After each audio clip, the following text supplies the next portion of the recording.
tous, bonjour à toutes. Bienvenue sur le plateau des Forum RTV, Fraternité Média Chrétienne.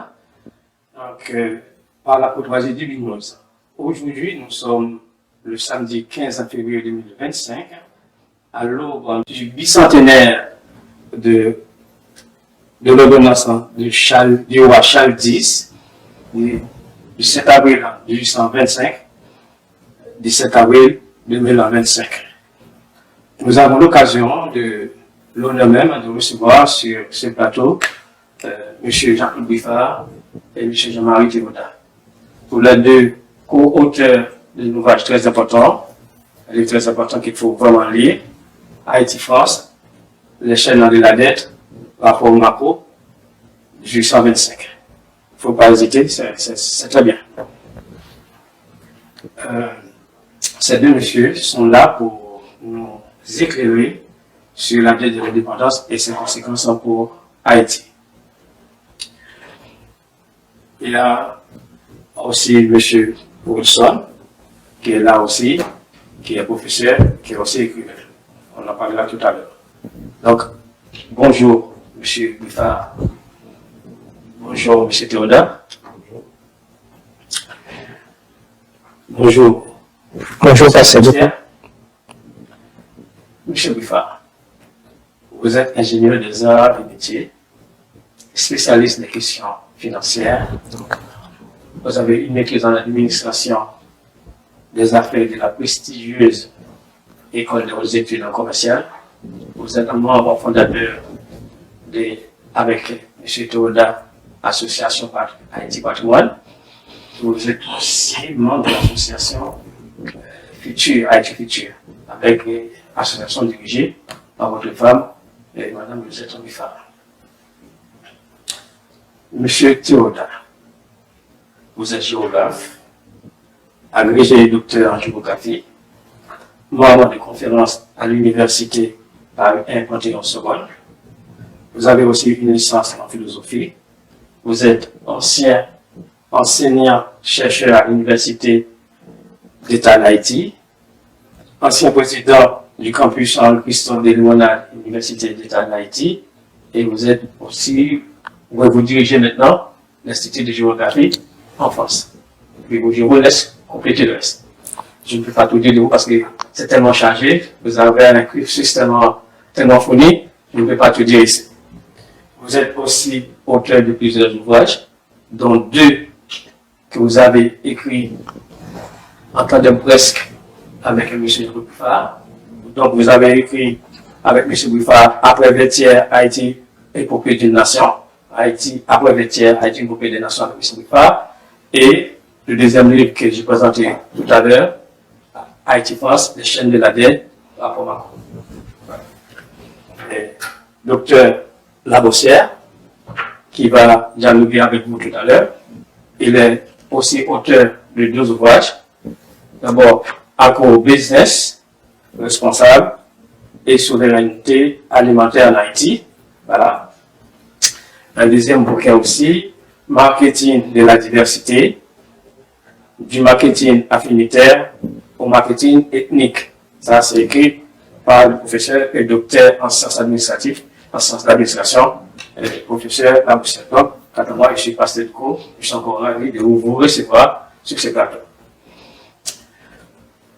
Monsieur Biffard, en 1825, la France impose à Haïti sous la menace militaire le paiement d'une indemnité de 150 millions de francs or pour reconnaître son indépendance proclamée en 1804. Cette dette, dit-on, a étranglé l'économie nationale pendant plus de siècles.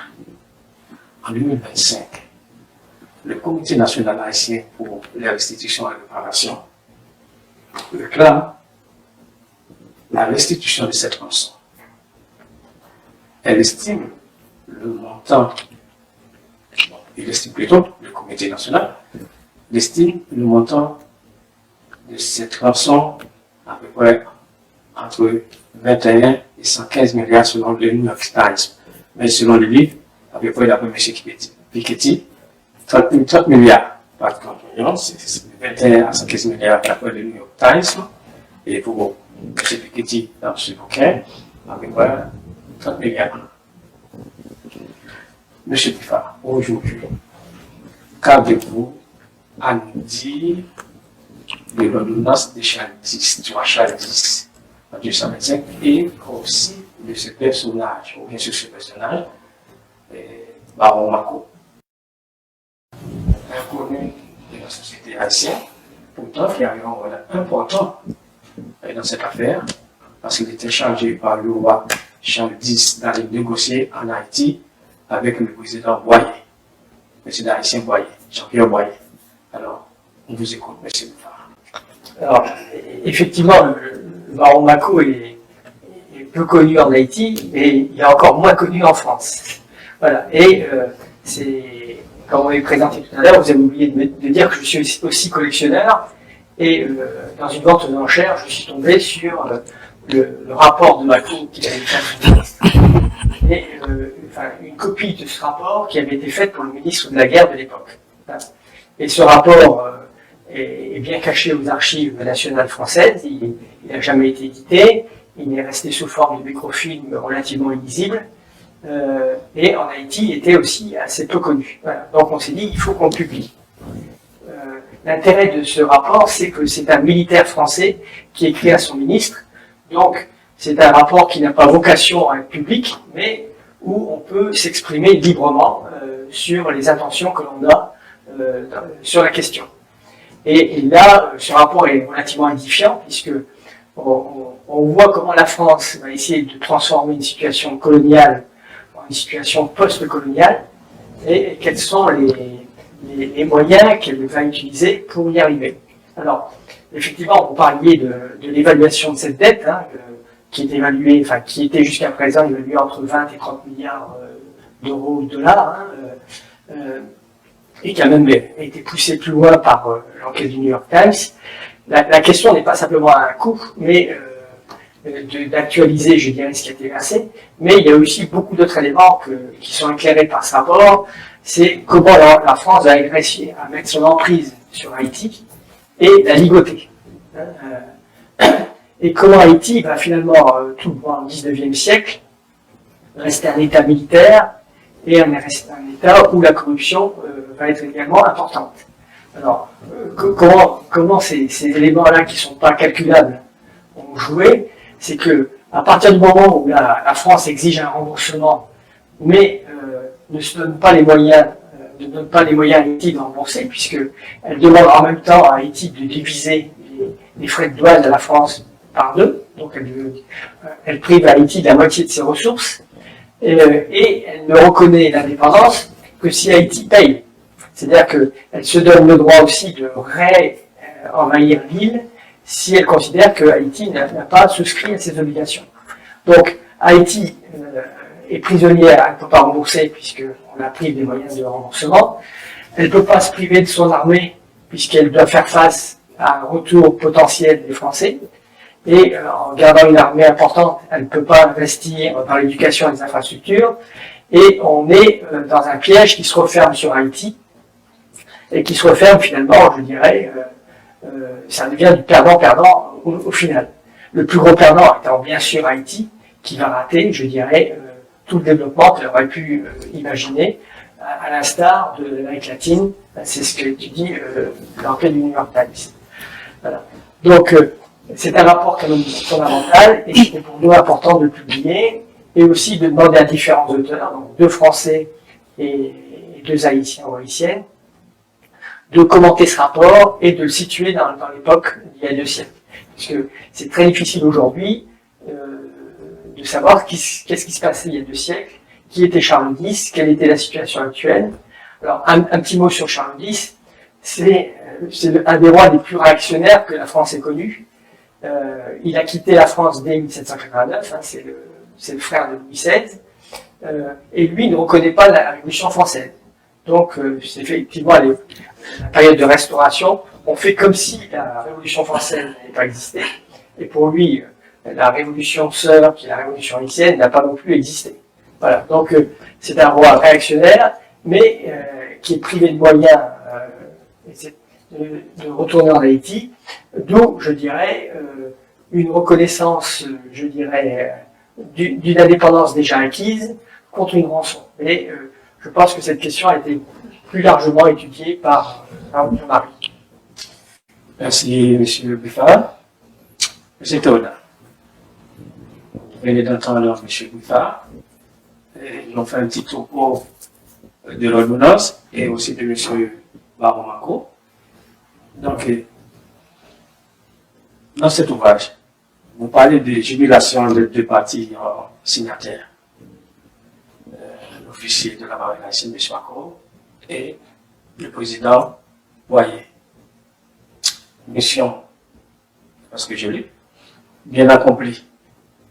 Après Marco, l'IS défaite, l'IS est fait balle dans la rue de la capitale de Port-au-Prince. Alors dites-nous, pourquoi dans ce cas, l'ordonnance de service restait un symbole de la justice sociale? Ça, c'est la première question. Deuxième question. Et comment a-t-elle façonné le destin d'Haïti? Troisième question. À partir de quel moment se rendait-on compte que c'était un mauvais accord? J'aime beaucoup. D'abord, merci de l'invitation et merci d'attirer l'attention sur cet ouvrage qui apporte un éclairage nouveau, je pense, sur les relations entre la France et Haïti. Vous avez posé 3 questions, mais je vais y répondre d'un bloc. Parce qu'en fait, ce que vous faites, c'est mettre en perspective, justement, un événement historique avec le risque de commettre un anachronisme. Quoi? Parce que vous dites, effectivement, il arrive un moment où on se rend compte qu'on a fait un mauvais deal. Dire c'était bien compté mais mal calculé. Et justement, en histoire, on ne juge pas les événements par leurs conséquences, mais par la motivation des hommes qui les ont posés. Parce que si nous jugeons les choses par leurs conséquences, on peut dire que les conséquences étant infinies, au moment où nous parlons, nous continuons de vivre les conséquences de l'effet de cette dette de l'indépendance. On peut dire que, dans l'absolu, barbecue est un produit de cette défaillance continue de notre histoire. Mais quand on juge ainsi, les causes étant infinies, on n'arrive pas véritablement à cibler l'interprétation.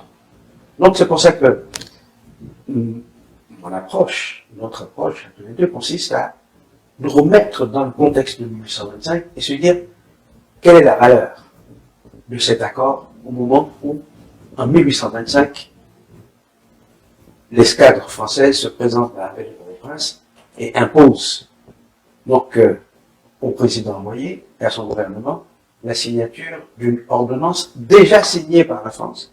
Là, les Haïtiens n'ont plus qu'à s'exécuter. Cela s'appelle un ultimatum, parce que si vous ne vous exécutez pas, la France va mettre à exécution sa menace de destruction, etc. Alors, nous sommes en juillet 1825. Très concrètement, pour resituer le cadre historique, nous sommes 21 ans après la proclamation de l'indépendance, 22 ans après la défaite française de Vertières, 22 ans après la vente de la Louisiane, c'est-à-dire le renoncement de la France à toute forme d'ambition territoriale nord-américaine, parce que sans ça, les États-Unis s'appelleraient Canada, en fait, sans cette vente de la Louisiane en 1803. Et cette vente de la Louisiane est dictée par la perte attendue de Saint-Domingue. En 1825, c'est 20 ans après la défaite de Trafalgar, qui est une bataille navale, au cours de laquelle l'amiral Nelson anéantit la marine française. Et je n'ai pas fini. En 1825, c'est 10 ans après la défaite de Waterloo. C'est-à-dire, en 1825, la France est un coq sans bec. C'est un lion sans griffes. C'est un pays diminué sur le plan militaire, aussi bien continental que sur le plan naval. C'est un pays diminué par le traité de Vienne qui en 1815 scelle la défaite de Napoléon. Mais, petite ambiguïté, ce même traité de Versailles de 1815 reconnaît les droits historiques de la France sur son ancienne colonie de Saint-Louis. Mais c'est ce qu'on appelle en créole un pokon à toute fumée. Parce que les Européens qui imposent cet accord à la France, les Anglais en particulier, les Russes, ils savent parfaitement que ces domaines n'existent plus. C'est une sorte de mauvaise blague faite à la France. C'est comme si aujourd'hui on disait à la Chine, voilà, on vous reconnaît la possession de Taïwan. Ben allez-y donc à Taïwan, vous imposez. Vous allez voir ce que c'est. C'est un pokon à toute fouille. En fait, on reconnaît à la France le droit historique sur sa domaine, tout en sachant qu'elle ne peut pas y revenir. Parce que justement, personne ne souhaite le retour de la France dans la Caraïbe. La France est en 1825 un État diminué, un État réprouvé qui cherche à revenir sur la pointe des pieds. En créole, nous disons mon kiki, la France a bien fait chaud devant Jean-Pierre Boyer pour dire à la mêle. Maintenant, de l'autre côté, Haïti en 1825, c'est quoi? C'est Jean-Pierre Boyer qui est au pouvoir depuis 1818, qui réalise en 1820 la réunification du Nord et du Sud et de l'Ouest, donc à la mort de Christophe. Il réalise en 1822 la réunification de l'île tout entière. C'est-à-dire Haïti, à l'époque, c'est un pays de 75 000 km². Jamais, depuis toute son ouverture, nous n'avons eu une armée, un pays aussi fort et aussi puissant, sur le plan économique comme sur le plan militaire. 1825. Mais, le petit défaut dans la cuirasse, l'indépendance haïtienne n'est reconnue par personne. Elle n'est pas reconnue par la France, qui est la puissance ennemie. Elle n'est pas reconnue par l'Angleterre. Elle n'est pas reconnue par les États-Unis, qui pourtant nous ont aidés en nous fournissant des armes au moment de la guerre de l'indépendance. Donc, on va dire que dans la dialectique franco-haïtienne, il y a dans l'entre-deux ce que j'appellerais le goulême de bas des puissances anglo-saxonnes, de l'Angleterre et des États-Unis en particulier, qui d'un côté reconnaissent les droits de la France à la reconquête de l'île, et de l'autre font des affaires avec Haïti, lui vendent des armes et des munitions, mais ne reconnaissent pas son indépendance. Donc c'est dans cette ambiguïté-là que Haïti a tout intérêt à saisir l'occasion historique de faire reconnaître son indépendance. Donc Haïti a intérêt à cette reconnaissance-là. Et de l'autre côté, la France, qui est en talon qui quitte, c'est-à-dire qui est en difficulté sur la scène politique internationale, a besoin de cette reconnaissance haïtienne pour laver son honneur. Parce que sinon, Haïti apparaît comme un défi aux yeux de la France.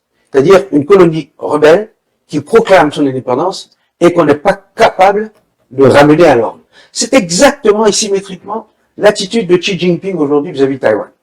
Pour dire que si nous sommes vraiment une grande puissance, il faut que nous puissions reconquérir Taïwan. Si c'est pas ça, personne ne va croire en notre capacité. Donc, et c'est pour cela, donc je reprends cette première question, que lorsqu'en juillet, cette ordonnance est finalement signée par les Haïtiens, après des négociations qui sont assez dures, où les menaces sont proférées de façon assez crue, enfin, progressivement plus exactement. Au début, l'escadre française entre dans la rade de Port-au-Prince avec un drapeau blanc pour dire qu'ils ne sont pas venus pour la guerre. C'est ça l'autre paradoxe, qui fait que les Haïtiens ouvrent les ports et les accueillent avec les honneurs. Donc pour les Haïtiens, c'est l'occasion rêvée d'être reconnus enfin par l'ancien maître, Et il ne peut pas y avoir meilleure reconnaissance que la reconnaissance de l'ancien maître qui va déclencher la reconnaissance par les autres pays. Donc pour les Haïtiens, c'est une occasion à saisir, pour la France aussi. C'est ce que j'appelle une géopolitique des faibles. Ce sont deux cocobés qui s'appuient l'un à l'autre pour avancer ensemble, en sachant que ils ont besoin de béquilles. Alors, des cocobés, mais parmi des cocobés, il y a une qui est plus solide que l'autre. Voilà, et c'est ce que je viens de dire tout à l'heure, Jean-Claude. C'est-à-dire deux cocobés, mais il y en a un qui peut toujours s'asseoir sur un fauteuil roulant. L'autre n'a qu'une béquille. Haïti n'a qu'une béquille, la France a un fauteuil. C'est toute la différence. C'est pour ça que, en juillet, Boyer a l'impression réelle, et je pense qu'il est également, rationnel, qu'il a réalisé ce que ni Toussaint Louverture, ni Dessalines, ni Christophe, ni Pétion n'avaient fait. C'est-à-dire la reconnaissance solennelle de notre indépendance sur l'île. Pas sur les 27 mais sur l'île entière. C'est ça, la magie qui explique cet enthousiasme de Boyer. Et cette liesse en Haïti. Et puis, comprendre aussi que, en 1825, il y a des gens qui ont connu l'esclavage. L'esclavage est aboli en 1793. 1825, c'est très exactement 30 ans plus tard. 32 ans après. Eh bien, ceux qui sont nés esclaves, en 32 ans plus tard, ils ont nos âges. Ce sont des adultes. Et ils savent ce que ça veut dire, ton esclavage. Donc maintenant, un acte solennel qui dit, cette crainte, elle est définitivement anéantie. Vous êtes reconnus par les anciens maîtres. Symboliquement, c'est un moment de liesse que je peux comprendre. Donc, c'est pour cela que je reviens à ce que je disais tout à l'heure.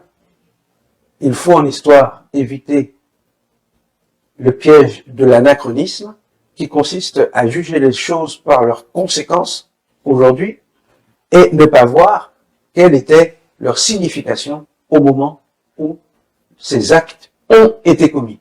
Parce que sinon, on va aboyer avec les loups, on va faire comme d'autres le font aujourd'hui pour dire que Boyer a vendu le pays, que les Haïtiens se sont comportés comme des traîtres et que c'est parce qu'ils étaient mulâtres qu'ils ont prospéré sur le sang des paysans africains. Donc, autant de considérations qui relèvent, je dirais, de l'interprétation idéologique plutôt que d'une considération anthropologique et sociologique des faits historiques.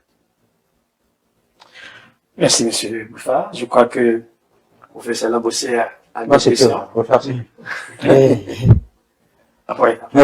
Bon, c'est pas avant que j'ai une seule question avant que je pose la question, c'est juste j'encourage les téléspectateurs à lire ce livre. Hein. Ce n'est pas du business. C'est un livre de recherche. D'ailleurs, le prix encore c'est dérisoire, c'est ça.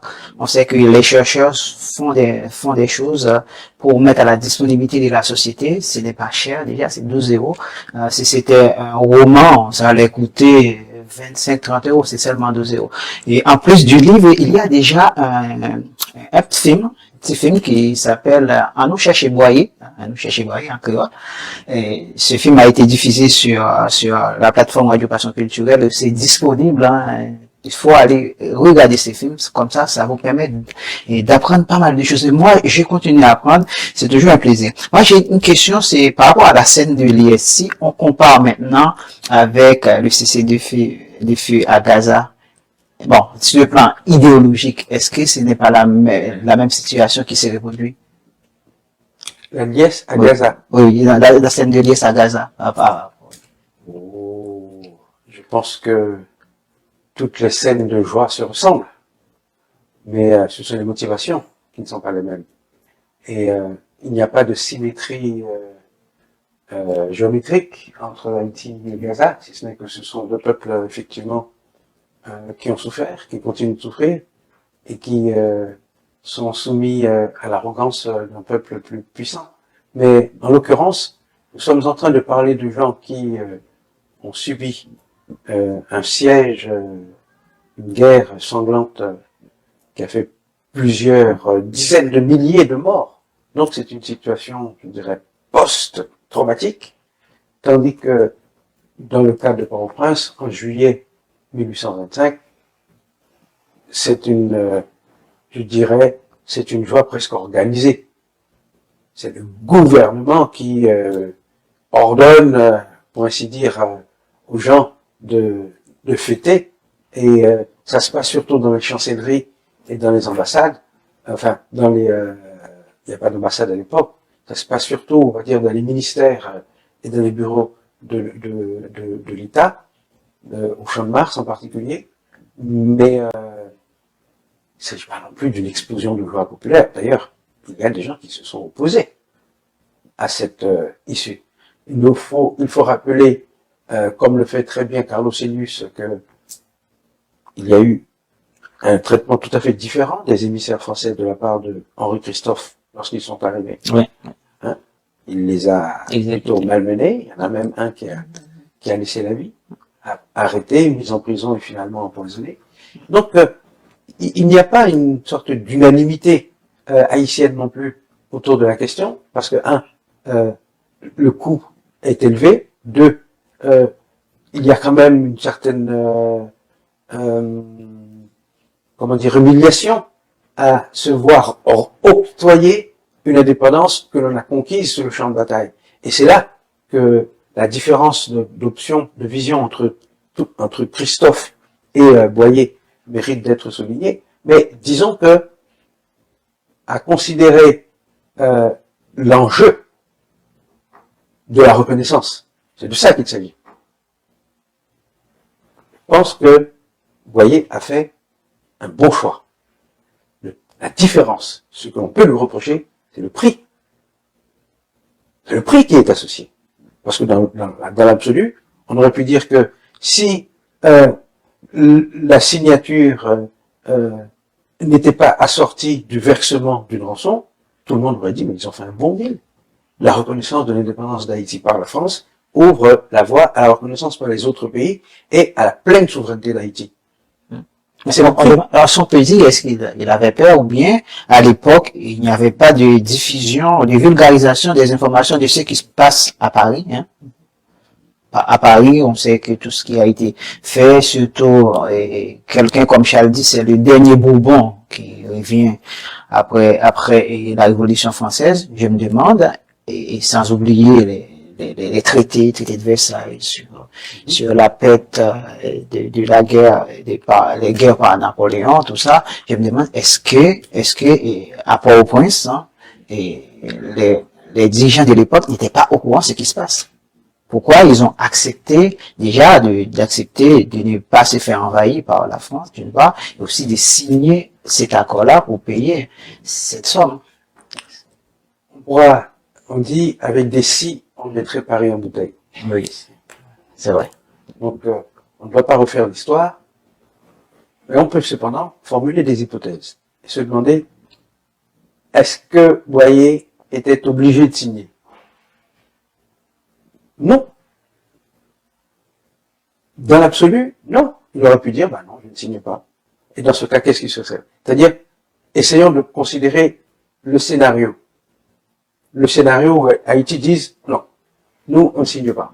Donc, dans ce cas, le baron de Mako est obligé d'exécuter l'ultimatum. C'est-à-dire, il bombarde Port-au-Prince avec tout ce qu'il a comme réserve de poudre et de canons dans ses bateaux. Et après, qu'est-ce qu'on fait? Il s'en va. Et puis, si vous voulez, il n'existe pas dans l'histoire militaire d'exemple d'expédition de ce genre. On arrive dans un pays, on donne un ultimatum, l'ultimatum n'est pas exécuté, on écrase et on brise et on s'en va.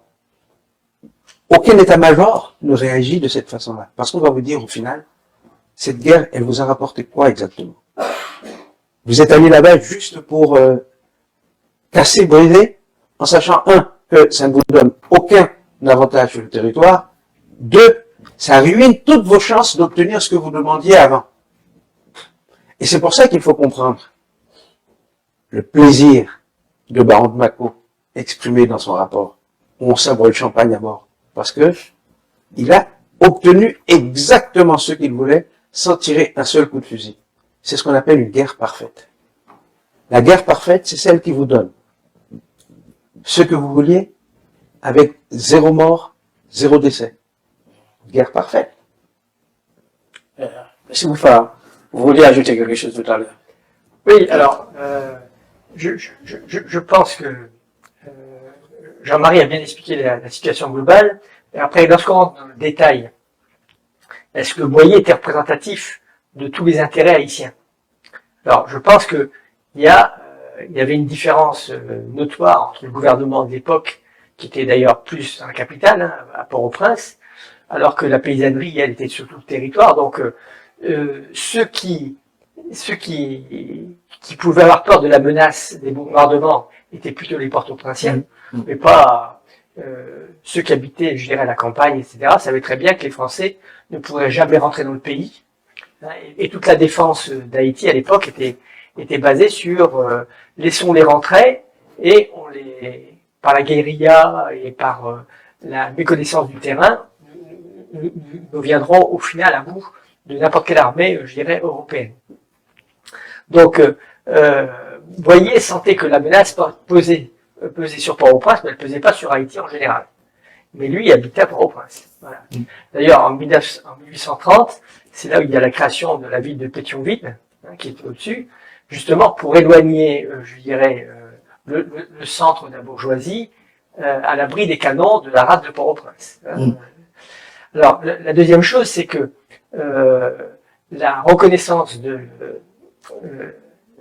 l'indépendance d'Haïti veut dire que les titres de propriété qui ont été pris essentiellement par les militaires et la classe dirigeante mulâtre, et donc aussi bien mulâtre que noire, la classe dirigeante, elle, a les titres de propriété et a beaucoup plus d'intérêt, je dirais, à la reconnaissance de l'indépendance et de ces titres de propriété que ceux qui n'ont pas de titre de propriété. Et l'essentiel de la paysannerie n'a pas de titre de propriété. Donc, les intérêts aussi sont divergents entre la population et l'élite dirigée à l'époque par Boyer. Donc, c'est aussi un élément d'explication, je dirais, là, lorsqu'on rentre dans l'hétérogénéité, je dirais, de la situation haïtienne. Monsieur Bouffa, Monsieur Théodore, plutôt. On disait tout à l'heure que aujourd'hui, on peut dire, voilà, les conséquences, ce qui se passe actuellement chez nous, ce sont les conséquences de la dette de l'indépendance. Alors, vous disiez que la situation de l'époque s'imposait. Donc, la mission Marco, qu'est-ce qui a facilité son arrivée en Haïti? Alors que, on connaissait très bien que avant, pendant la bataille, les différentes batailles de Pétion, la Catapéro, tout ça, etc., et les Anglais contrôlaient la mer, donc les Français ne pouvaient pas circuler aussi facilement. Et comment Marco a pu arriver aussi facilement en Haïti? Je me pose exactement les mêmes questions. Et c'est pour cela que je formule l'hypothèse que cette mission a été menée avec la complicité des Anglais, avec la bénédiction des Américains, parce que il ne faut pas oublier que en 1823, il y a eu la fameuse déclaration de Monroe, le Manifeste Destiny, qui est un manifeste par lequel les Américains, et plus largement les Anglo-Saxons, en fait, parce que ça se fait avec la complicité du secrétaire au Foreign Office, M. Manning, dans lequel les Américains disent, désormais, les armées européennes n'ont plus rien à faire dans l'hémisphère occidental, et c'est un pinga qui s'adresse surtout à l'Espagne, au Portugal et à la France. C'est-à-dire, en gros, ce sont les anglo-saxons qui s'adressent aux nations catholiques latines d'Europe pour leur dire, aujourd'hui, campez loin. Une façon de favoriser et de garantir l'indépendance du Venezuela, de la Colombie, de l'Équateur, du Brésil, et ainsi de suite. Mais le problème, c'est que Haïti ne semble pas faire partie de ce parapluie. Parce que notre indépendance n'est toujours pas reconnue par les États-Unis. L'Angleterre, en 1815, on reconnaît les droits historiques de la France sur son ancienne colonie de Saint-Domingue, alors que c'est notre partenaire sur le plan financier. Donc, cela veut dire que nous ne sommes pas du tout assurés de pouvoir compter sur qui que ce soit au moment où le baron de Mâcon se présente en Haïti. Par conséquent, mon hypothèse, c'est que les Anglais et les Américains laissent l'accès aux Haïtiens, aux Français, pardon, en disant allez-y, faites votre démonstration, mais attention, pas un coup de canon ne doit être tiré. Avec maintenant la garantie que ceci va se résoudre précisément à l'amiable. En d'autres termes, je pense que c'est un peu, métaphoriquement parlant, l'autorisation laissée par les puissances anglo-saxonnes à la France de rançonner un État plus faible comme une sorte de lot de consolation laissée à un vaincu, parce que la France est traitée en vaincu,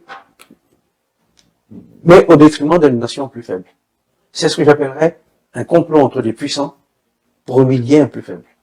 Et c'est ici qu'il faut invoquer les notions de réel politique, c'est-à-dire réalisme politique où les puissants s'arrangent entre eux sur le dos des plus faibles, mais c'est aussi probablement un relent de racisme parce que ceci sera confirmé quelques années plus tard, en 1826, au moment du congrès de Panama, 1827, pardon, au moment du congrès de Panama, qui réunit les nations souveraines du Nouveau Monde, Haïti n'est pas invité, au motif que c'est un pays de nègres.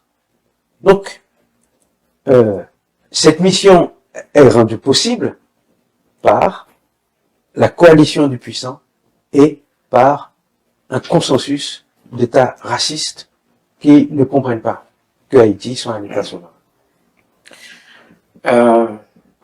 Encore, vous avez une question? Non, non. Ok, d'accord. Oui, M. Tola. Vous parlez de l'autorisation donnée à la France par les puissances de l'époque, l'Angleterre, les États-Unis, Une hypothèse. Hein. Une hypothèse. Hypothèse. L'Angleterre, les États-Unis. Est-ce qu'on ne peut pas voir là un clin d'œil aux demandes formulées par les colons qui demandaient à faire une coalition pour contrôler Haïti. Est-ce qu'on ne peut pas faire un lien entre ce qui se passe aujourd'hui avec ce qu'on appelle le core group, trois pays, il y a d'autres qui se mettent d'accord, et voilà, pour mettre Haïti à genoux. Ah, alors, c'est une symétrie trompeuse, parce que... Je disais hasardeuse. Hein, hasardeuse et peut-être trompeuse. Mais bon, elle mérite quand même d'être soulignée. Elle mérite d'être soulignée parce qu'on retrouve la même logique, c'est-à-dire des États souverains, puissants, qui sont censés être des amis et qui exercent un pouvoir de contrôle sur un pays plus faible. Maintenant, la différence dans tout cela, c'est que comment dire non, votre rapprochement mérite d'être salué. Je dois avouer que j'ai pas d'argument contre. On va continuer à avancer. Voilà, encore, je reste encore avec vous, monsieur Théoda. Donc, toujours de l'histoire, donc on ne fait pas l'histoire, mais après, on a toujours l'intendant de faire l'histoire, tout ça, c'est là, tandis que les faits sont là. Donc, mais les conséquences aussi, on ne peut pas les nier, parce qu'on sait que la dette a entraîné un endettement chronique qui hypothèque nos infrastructures, la santé, l'éducation, et Haïti a dû emprunter de l'argent aux banques françaises pour payer la France. Donc, ce qui entraîne, ce qui plonge le pays dans une spirale de pauvreté. M. Boutfa va nous répondre tout à l'heure. En 2025, aujourd'hui, Haïti traverse une crise multidimensionnelle. Insécurité, inflation à plus de 50%, 4,9 millions de personnes en insécurité alimentaire. Je voulais vous demander, en quoi cette dette a-t-elle contribué à la fragilité économique d'Haïti? C'est ce que j'appelais tout à l'heure les conséquences ultimes et les conséquences lointaines. Nous pouvons, généalogiquement parlant, faire remonter les malheurs de ce pays, par exemple, à l'assassinat de Dessalines en 1806, pour dire que ça entraîne une crise de l'État qui va déboucher sur un fractionnement du pays en deux, et au final, une fragilisation de l'État central qui finalement va bricoler des solutions qui aboutissent à un divorce durable entre l'État et la population, et au final, on se retrouve avec ce qu'on appelle un pays en dehors, un pays en dedans. Aujourd'hui, le pays en dehors est tellement pauvre qu'il a fini par envahir les villes, et ce que l'on appelait avant le pays en dedans, c'est-à-dire les mulâtres, les étrangers du bord de mer, les créoles des villes, etc. Aujourd'hui, tous ces gens-là sont partis. Ils constituent ce qu'on appelle le pays l'autre bord de l'eau. Parce que l'insécurité les a chassés du pays. Donc, pour dire tout cela, c'est pas une pirouette pour éviter votre question, c'est pour dire que nous devons, s'agissant de cette question de la dette, nous focaliser sur ses conséquences financières, sur le manque à gagner que ça a représenté, On va y arriver. etc. C'est là que nous allons être crédibles, parce que si nous faisons un plombaillé, si nous disons que la situation de déliquescence de notre économie est une conséquence directe de la rançon de l'indépendance, si nous faisons ça, nous allons dédouaner complètement les responsables politiques de tous les régimes qui ont assassiné ce pays depuis 150 ans. 150 ans, surtout avec ceux qui ont dilapidé l'argent du peuple arrivé aujourd'hui. Par exemple. Comme exemple. C'est pas de question de ça. Donc, M. Bouffard, le 29 janvier 2025, Lucille Voltaire, président du Conseil provisoire de transition, a rencontré M. Macron. Les deux hommes ont évoqué le remboursement de la dette. Comment expliquez-vous que la France n'ait jamais restitué cette somme malgré les appels répétés? Deuxième question. Le président Macron promet à Lucille Voltaire d'en parler d'ici le 17 avril 2025. Souhaiteriez-vous que la France restitue à Haïti cette somme?